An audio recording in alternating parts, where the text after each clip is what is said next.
بہت تیزی سے ترقی کر رہا ہے۔ اگر یہی رفتار باقی رہی تو اگلے 20 سے 30 سال میں پہلا خلائی اسپیس مشن سیلس سیارے کی طرف روانہ کر دیا جائے گا۔ جب ایلیکس وہاں سے نکل کر اپنے گھر جا رہا ہوتا ہے تو راستے میں ملٹری چیک پوسٹ پر اسے ایک پرانے حادثے کی یاد تازہ ہو جاتی ہے۔ دراصل 5 سال پہلے ایک اصلی اسپیس مشن لانچ ہونے والا تھا، لیکن اڑان بھرنے سے چند لمحے پہلے تکنیکی خرابی کے باعث وہ اسپیس شپ زوردار دھماکے سے تباہ ہو گیا، جس میں تمام عملہ ہلاک ہو گیا۔ اس حادثے کا ہیڈ انجینئر خود ایلیکس تھا۔ اس آنے کے بعد ایلیکس شدید ڈپریشن میں چلا گیا تھا، کیونکہ نہ صرف قیمتی جانیں ضائع ہوئیں بلکہ پورا مشن بھی ناکام ہو گیا۔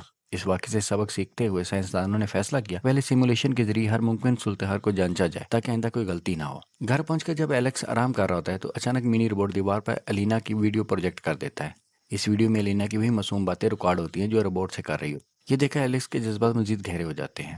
اگلے دن وہ اپنی سائیکالوجسٹ سے ملتا ہے جو ہمیشہ اسکرین کے پیچھے رہتی ہے۔ ایلیکس اسے بتاتا ہے کہ سیمولیٹر میں موجود انسانوں کے ساتھ ویسا ہی سلوک کیا جا رہا ہے جیسے لیبارٹری میں چوہوں کے ساتھ تجربات کیے جاتے ہیں۔ خاص طور پر الینا کے بارے میں سوچ کر اسے بہت برا محسوس ہوتا ہے۔ اس کے ساتھ ساتھ ایلیکس کے لیے الینا کو بھولنا مشکل ہوتا جاتا ہے۔ وہ مسلسل اسے دیکھتا اور اس کے بارے میں سوچتا رہتا ہے۔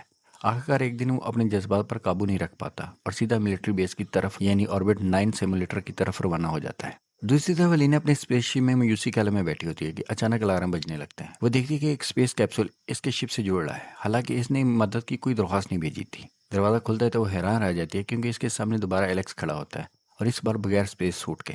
ایلیکس اسے سچ بتاتا ہے کہ یہ کوئی حقیقی اسپیس شپ نہیں بلکہ ایک سیمولیٹر ہے اور وہ دراصل زمین پر ہے۔ وہ اسے فوراً وہاں سے نکلنے کے لیے کہتا ہے۔ ابتدا میں الینا خوف زدہ ہو جاتی ہے، اس کی بات ماننے سے انکار کرتی ہے، لیکن جب ایلیکس وہاں لگے کیمرے توڑ دیتا ہے اور حقیقت واضح کرتا ہے کہ اس کی زندگی مسلسل ریکارڈ کی جا رہی ہے تو وہ آہستہ آہستہ اس پر یقین کرنے لگتی ہے۔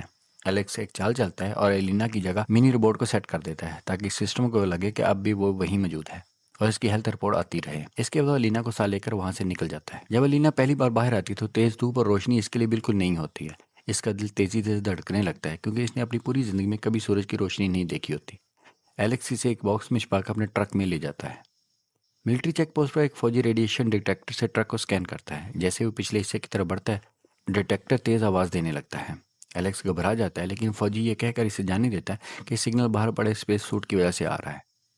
یوں ایلیکس کامیابی سے الینا کو وہاں سے نکال لیتا ہے۔ بعد میں وہ الینا کو ایک محفوظ جگہ پر لے جا کر پورے آربٹ پروگرام کی حقیقت بتاتا ہے کہ یہ تجربہ اس کی پیدائش سے پہلے شروع ہو چکا تھا اور آکسیجن کی خرابی بھی دراصل ایک منصوبہ بندی کا حصہ تھی تاکہ وہ اس کے رد عمل کو جانچا جا سکے۔ یہ سب سن کر الینا شدید صدمے میں آ جاتی ہے اور اپنے والدین سے ملنے کی خواہش ظاہر کرتی ہے، لیکن ایلیکس اسے روکتا ہے اور کہتا ہے کہ کسی کو بھی یہ معلوم نہیں ہونا چاہیے کہ وہ سیمولیٹر سے باہر آ چکی ہے، خاص طور پر اس کے والدین کو جو اس پروجیکٹ کے اہم سائنسدان ہیں اور اپنی زندگی کا بڑا حصہ اس پر لگا چکے ہیں۔